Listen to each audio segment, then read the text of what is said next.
చర్చిలో క్రిస్మస్ జరుగుతుంది. నువ్వు కూడా నాతో పాటు వస్తావా? వావ్, క్రిస్మస్ అంటే నాకు చాలా ఇష్టం. కేక్స్, స్టార్స్, క్రిస్మస్ ట్రీస్ ఎంత బాగుంటాయో. అయ్యో షైనీ, క్రిస్మస్ అంటే కేక్స్, స్టార్స్, క్రిస్మస్ ట్రీస్ అవి మాత్రమే కాదు, యేసయ్య పుట్టినరోజు కూడా. ఓ అవును కదా ప్లేసీ, నన్ను ఇంతవరకు క్రిస్మస్ సెలబ్రేషన్స్ కి ఎవరూ పిలవలేదు. ఇంతవరకు ఏ క్రిస్మస్ సెలబ్రేషన్స్ కి వెళ్ళలేదు. నన్ను పిలిచావు కాబట్టి నేను తప్పకుండా వస్తాను. అయితే పద, క్రిస్మస్ కి ప్రెజెంట్ చేస్తున్నారు. నీకు కూడా క్రిస్మస్ గురించి పూర్తిగా అర్థమవుతుంది.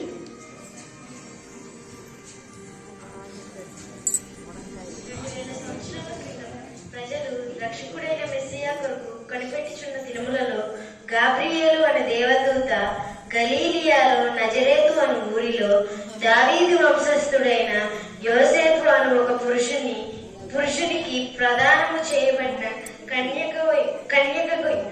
కన్యక యొద్దకు దేవుని చేత పంపబడిన ఆ కన్యక పేరు మరియా. దయాప్రాప్తురాల, నీకు శుభములు, ప్రభు నీకు తోడై ఉన్నాడు. ఈ శుభవచనం ఏమిటో? మరియా, భయపడకుము, దేవుని వలన నీవు కృప పొందితివి. ఇదిగో, నీవు గర్భమును ధరించి కుమారుణ్ణి కని ఆయనకు యేసు అను పేరు పెట్టెదవు. ఆయన గొప్పవాడై సర్వోన్నతుని కుమారుడు అనబడెను. నేను పురుషుని ఎరగని దాన్ని, ఇది ఎలా జరుగును? పరిశుద్ధుని ఆత్మ నీ మీదకు వచ్చెను, సర్వోన్నతుని శక్తి నిన్ను కమ్ముకొనెను గనుక పుట్టబోయే శిశువు పరిశుద్ధుడై దేవుని కుమారుడు అనబడెను. ప్రభుదాసురాలనైనా నీ మాట చెప్పున జరుగును గాక. ఆమె భర్త అయిన యోసేపు నీతిమంతుడై ఉండి ఆమెను అవమానపరచునొల్లక రహస్యముగా ఆమెను విడనాడను ఉద్దేశించాను. అతడు ఈ సంగతులను ఆలోచన చేయించు నిద్రించుండెను. అప్పుడు గాబ్రియేలు దూత స్వప్నమందు, దావీదు కుమారుడైన యోసేపు, నీ భార్య అయిన మరియను చేర్చుకునేటకు భయపడకుము. ఆమె గర్భమును ధరించినది, ఇది పరిశుద్ధాత్మ వలన కలిగినది.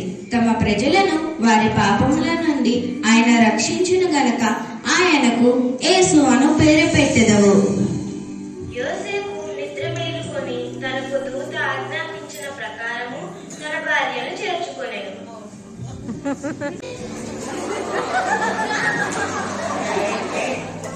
ఇందు మూలంగా యావత్ ప్రజలు తెలియజేయమగా ప్రజా సంఖ్య రాయించుకోవాల్సిందిగా కైసర్ ఔగుస్తు నిర్ణయించిన ప్రకారము ప్రజలంతా తమ తమ స్వగ్రామాలకు వెళ్లి ప్రజా సంఖ్య రాయించుకోవాల్సిందిగా.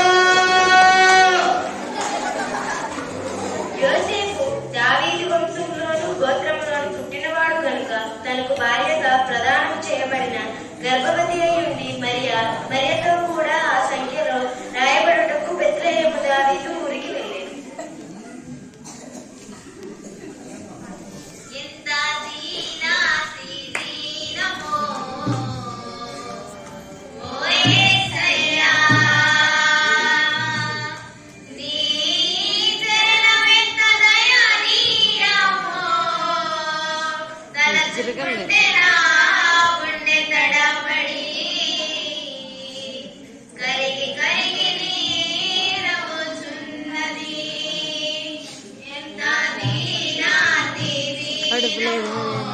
పిల్లల వచ్చింది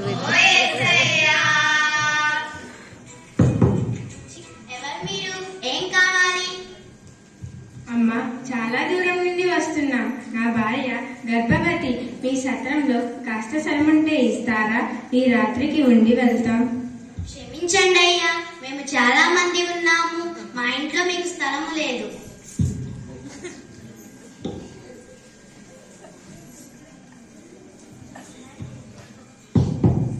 ఎవరు ఏం కావాలి? అయ్యా, చాలా దూరం నుండి వస్తున్నాం, అలసిపోయాం. మీ సత్రంలో కాస్త స్థలముంటే ఇస్తారా?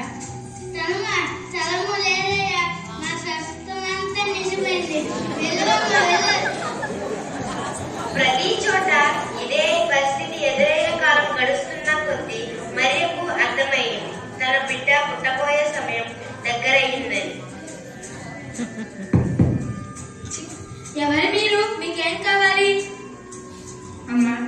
దూరం నుండి వస్తున్నా.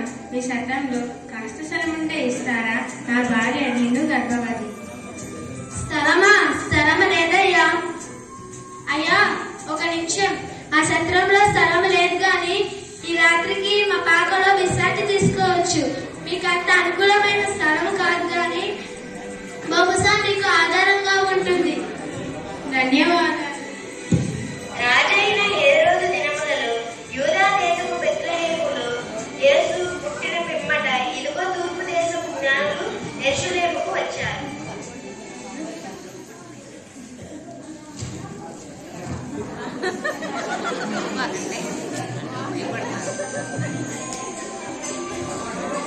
రాజాధిరాజా, హేరోదు రాజా, ఏం చేస్తున్నారు?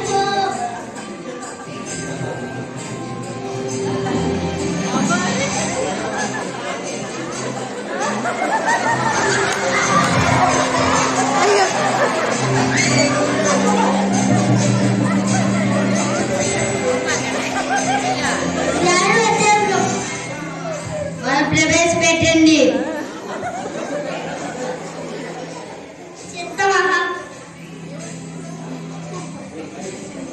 హేరోదు రాజు గారు మిమ్మల్ని రమ్మన్నారు.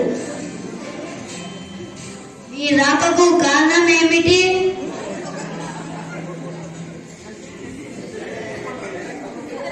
తూర్పు దిక్కున మేము ఆయన నక్షత్రమును చూసి ఆయనను పూజింపవచ్చి దయచేసి మాకు తెలియజేయండి. జ్ఞానులారా, మీరు వేచి ఉండండి. భటులారా, మీరు శాస్త్రాన్ని పండితులను ప్రవేశపెట్టండి.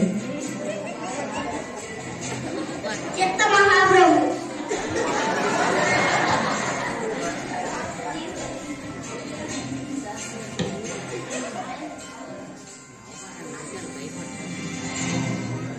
మీ యేసు ఎక్కడ పుట్టాను? గ్రంథాలు పరిశీలించి చెబుతాం ప్రభు. కాస్త సమయం ఇవ్వండి. క్రీస్తు రాకడి గురించి యెషయా ప్రవక్త ముందే ప్రవచించారు. దేవుడు ముందుగానే యెషయా ప్రవక్త ద్వారా చెప్పించిన ప్రవచనములు కాబట్టి ప్రభుత్వాన్ని ఒక సూచన చూపించి కన్య గర్భవతి అయి కుమారుని కనెను. అతనికి ఇమ్మానుయేలని పేరు పెట్టెను.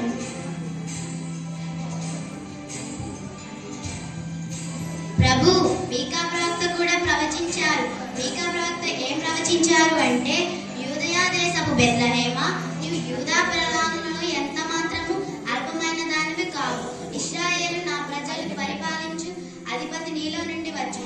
క్రీస్తు యూదయా దేశపు బెత్లెహేములోనే జన్మించను ప్రభు.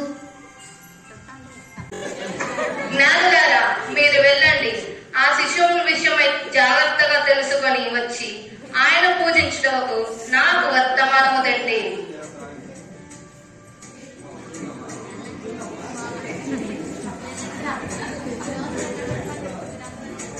ఏమిటి? యూదుల రాజ్య? హేరోదు మహారాజుకు నేను అన్నగా మనొక్క దేవుని మనొక్క రాజును పూజించడం అసంభవం. ఆ రాజు వద్ద చూస్తా. రాత్రి వేళ బెత్లెహేములో కొందరు గొర్రెల కాపరులు పొలముల నుండి తమ గొర్రెలను కాచుచుండగా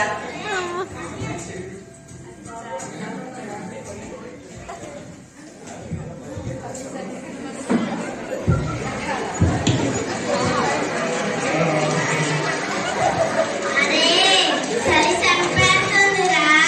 ఈ చలికి గొర్రెలు అంటారా మరి? ఏం చెప్పంగా, ఈ చలికి కాచుకోవడమే కష్టం. మరి గదిగోరా మరి.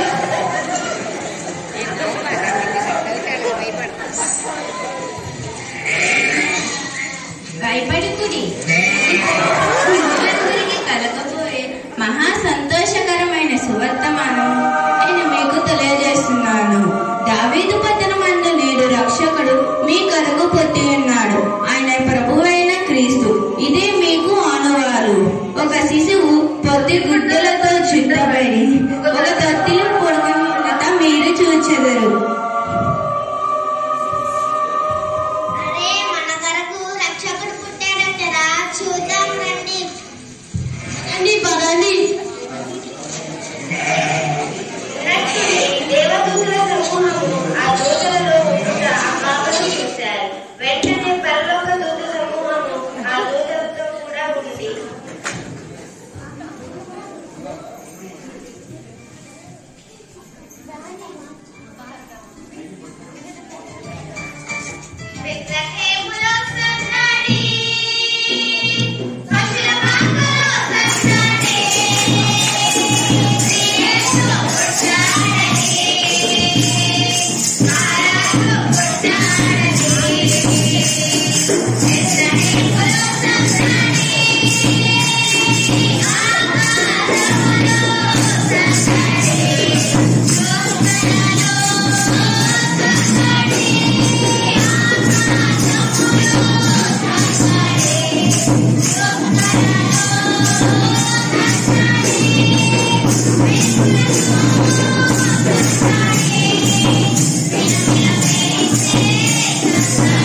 నక్షత్రం ప్రకాశించింది.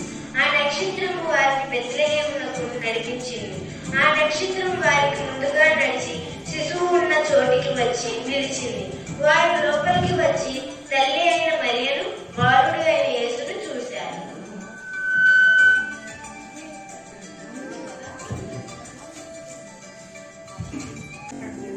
యూదుల రాజా, నేను నిన్ను పూజించడానికి తెచ్చిన బంగారమును అంగీకరించి నన్ను దీవించుము. రాజులకు రాజా, నేను నిన్ను పూజించడానికి తెచ్చిన ఈ పూలమును స్వీకరించి నన్ను ఆశీర్వదించు.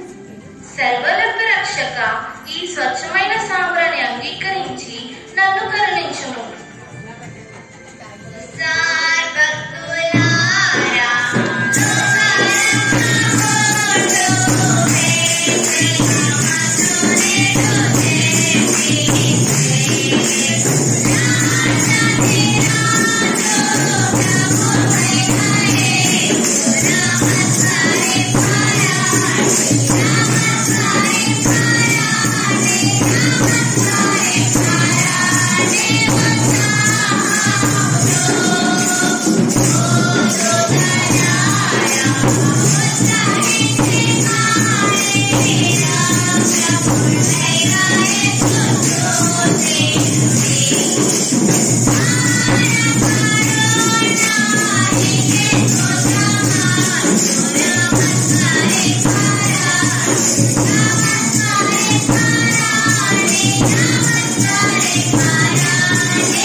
జగద్రక్షకుడైన యేసుక్రీస్తు ప్రభు పశువుల తొట్టిలో మనుషులందరినీ ప్రేమించి తనను తాను తగ్గించుకొని ఈ లోకంలో జన్మించారు.